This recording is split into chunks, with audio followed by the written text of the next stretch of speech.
Hello everyone, and welcome back to the Marvel Cinematic Universe Retrospective, taking a look at each film in the MCU and seeing how they hold up compared to when they first came out. Last time, we saw the unfortunately only solo entry from The Incredible Hulk, an underrated gem from Phase 1 in my opinion. Today, we are looking at the first, but sadly not the best, sequel to an MCU film with Iron Man 2.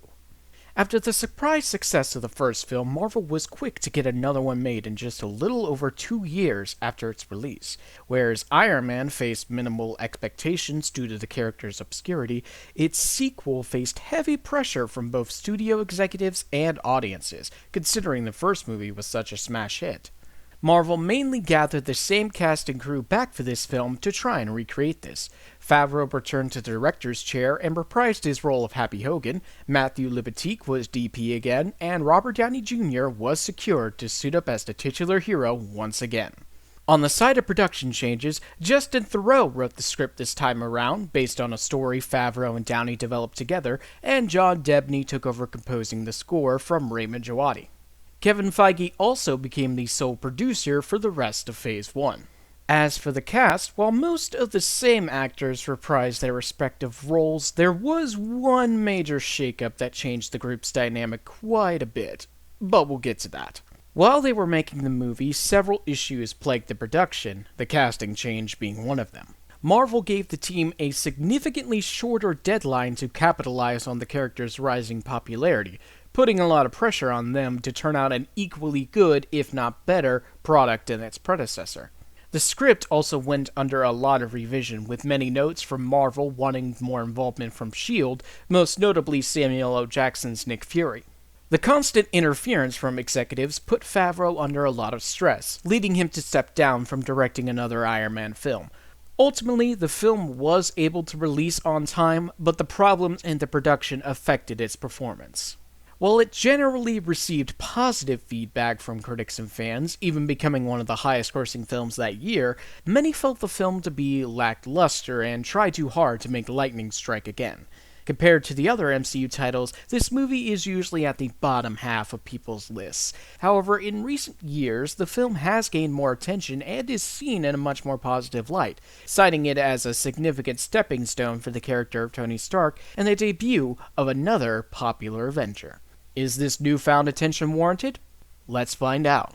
The movie opens with the ending lines of the previous film, with Tony declaring his secret identity of Iron Man to the world. As this event is broadcasted in Moscow, Ivan Vanko, played by Mickey Rourke, tends to his dying father, Anton. Anton alludes to some hatred of Stark before passing in Ivan's arms. Fixated on an act of yet unknown revenge, Ivan creates his version of an arc reactor shown in a montage as the opening credits roll. I think this scene shows a great comparison between Ivan and Tony. Both are technological geniuses and manage to create a strong source of power in a short time. It shows that Ivan is an intellectual match for Tony compared to his previous adversaries. Cut to 6 months later. Tony relaunches the formerly defunct Stark Expo created by his father Howard. He even shows an old recorded message from Howard, played by Trevor Slattery, stating his company's original vision of building a utopia for future generations. While this is going on, Tony learns that the core keeping him alive is slowly killing him by poisoning his blood. After leaving the expo, running into Stan Lee, this time confused for Larry King, he is given a subpoena by a process server and a cameo by Kate Mara. Many will recognize Mara from her appearance in the bomb that was Fan 4 Stick. However, given that Marvel has let many Fantastic Four actors be redeemed by appearing in MCU products, this could be the perfect opportunity for Mara to come back in a more significant role. But I digress. Tony appears before the U.S. Senate, led by Senator Stern, played by Gary Shandling. They want Tony to hand over the armor to the government, believing the country to be a threat from other armored soldiers in enemy territories. However, Tony insists that his actions as Iron Man have helped maintain peace, unfazed by the words of his company's rival, Justin Hammer of Hammer Tech, played by Sam Rockwell, or the coercion of his best friend and Lieutenant Colonel Rhodey, played this time by Don Cheadle. Let's go ahead and address the major elephant in the room. Cheadle replacing Terrence Howard as Rhodey. At the time of release, there was a lot of speculation and rumors about what led to the recasting. Some sources said Favreau was unhappy with Terrence's performance and the two didn't get along. The head of Marvel at the time, Ike Perlmutter, even made a racist comment on the change in actors. The true reason for the change, or at least the closest to it, is that Terrence's salary decreased significantly in the sequel. It's believed the difference in pay was given to Robert Downey Jr. as a pay raise to get him to stay for the sequel since, at that point, he had become a hot ticket in Hollywood. The event caused a falling out between Howard and Marvel, leading Cheadle to take over the role. Many have compared both actors' portrayal of the character and even debate on which one is better. Personally, I see both performances in the same way I see the two performances of Dumbledore from Harry Potter. Both are talented actors, and each brought something unique to the table. And while I would have loved to see Terrence become War Machine, I am glad to see Cheadle continue to develop the character over the years and finally getting a chance to have his own spotlight in the upcoming Armor Wars series. Plus, his first line here is the perfect response to all the naysayers. Tony leaves the hearing victorious and heads back home, where he donates his art collection and appoints Pepper the CEO of Stark Industries. Knowing he doesn't have much time left, Tony wants to get all his assets in the right hands while trying his best to search for a possible cure for his condition. During this time, Tony is introduced to his new assistant, Natalie Rushman, played by Scarlett Johansson. He is instantly allured to her by her physical attraction and mysterious nature. Tony goes to Monaco, where his company participates in the Grand Prix, and runs into Hammer and Christine Everhart. Following the principle of YOLO, Tony decides to compete in the race himself. While on the track, Ivan appears and uses his arc reactor to power electric whips and completely decimate the drivers. Ivan's appearance here dubs him as the Iron Man villain Whiplash, although the character is originally an incarnation of Crimson Dynamo.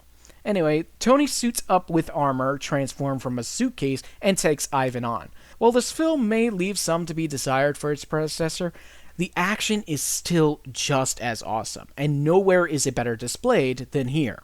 While Whiplash manages to get a few good hits, Tony destroys his arc reactor and defeats him. However, as he is carted off by the authorities, Ivan laughs and declares, "You lose." Tony interrogates Ivan, who claims his intention was to show the world Iron Man was not invincible. His plan seems to work as the government is doubling down on getting the suit from Tony, knowing that it isn't completely unique. Despite the attempt on his life and the bad press, Tony decides to go through with his birthday party, getting drunk and using the armor irresponsibly. The characterization here is inspired by the popular Iron Man comic storyline, Demon in a Bottle, where Tony takes a downward spiral into depression and alcoholism. The portrayal here is very reminiscent of Downey's struggle with fame and alcohol, and no doubt served as a basis for his acting in the film. Rhodey sees Tony's behavior and decides to take matters into his own hands by suiting up in the Mark II armor. The two duke it out while the late Adam Goldstein DJs the whole fight. Eventually, Rhodey incapacitates Tony and leaves with the armor. He brings it back to the Air Force Base, where he buys off all of Hammer's weapons to equip the suit with. Speaking of Hammer, while all of this was going down, he broke Ivan out of prison and brought him to his company's factory with a proposition. Build him a powerful weapon to rival Iron Man, and he'll help him kill Tony. Now, this might be an unpopular opinion, but I don't like Justin Hammer. Don't get me wrong, I love Sam Rockwell, but the script wasn't giving him much to work with. What he did have mainly makes me cringe. He does have his funny moments, but the character definitely could have used more polish. Hopefully Marvel can give him a second chance and bring him back in the Armor Wars series. Anyway, a hungover Tony goes to a donut shop where he meets with Nick Fury again. Fury reveals his agent, Natalie, as Natasha Romanoff, aka the Black Widow. He tells Tony to stop moping over his imminent demise and actually try to fix his situation. He gives Tony some information regarding his father's research on the arc reactor, as Howard was a founding member of S.H.I.E.L.D. He also reveals that Anton worked with Howard before trying to sell their work on the black market, and leaves Coulson with him to make sure he stays on the right path. Coulson's appearance in this movie is sadly pointless. He's only in a few scenes and is mainly there to maintain the S.H.I.E.L.D. connection. They could have just as easily used a nameless agent and nothing would have changed. It's a shame, especially since I love Clark Gregg and I love Phil Coulson. I'm a huge Agents of S.H.I.E.L.D. fan. But this was an unnecessary inclusion for him. As Tony goes through his father's old things, he finds leftover footage from his original Expo speech, in which Howard left a hidden message for Tony, stating that everything he worked towards was for him, and that he was his greatest creation. I love this scene because of how much it expands on the two's relationship and shows more of the complexity than what was initially on the surface. With help from his father's work, Tony can find the perfect replacement for his core. However, Ivan is putting his final plan together. Hammer is disappointed in the changes Ivan made to his weapons and decides to hold him prisoner until after his big presentation. So, of course, Ivan easily escapes and remotely takes control of the robots he created, as well as Rhodey's suit. Thankfully, Tony shows up just in time to divert the robot's attention away from civilians. It's here we have another retroactive cameo from an important character. A kid in an Iron Man mask and glove, played by Jon Favreau's son Max, stands up to one of the robots, and Tony steps in to help him out. After Spider-Man joined the MCU, many fans theorized that this kid was, in fact, a young Peter Parker who would have chronologically been around the same age. This fan theory was later confirmed by Kevin Feige, Spider-Man actor Tom Holland, and director John Watts. It's a fine detail, but unless they actually address it in No Way Home, this feels like another unnecessary inclusion. Anyway, Natasha and Happy head to Hammer's factory to capture Ivan. This gives us Black Widow's first official fight scene, and it's a great introduction to her skills and capabilities. The framing of the action mixed with her own theme in the score makes it feel like her own movie in just under 5 minutes. Glad that we're finally getting more of this with her solo film. Happy also gets in on the fighting for a bit, which I'm sure must have been fun for Favreau. The two make it to the computer room, but Ivan is gone. Natasha overrides the system and saves Rhodey just in the nick of time. With his best friend back, Iron Man and War Machine face off against Ivan, who now has his proper Crimson Dynamo suit. Admittedly, this climax isn't as intense or thrilling as the first film, but seeing the duo work together makes it unique. When Ivan is defeated, he shows his final ace and activates the self-destruct on all the bots. The two hightail it out of there, and Tony goes to save Pepper. They finally share a kiss and begin a true relationship.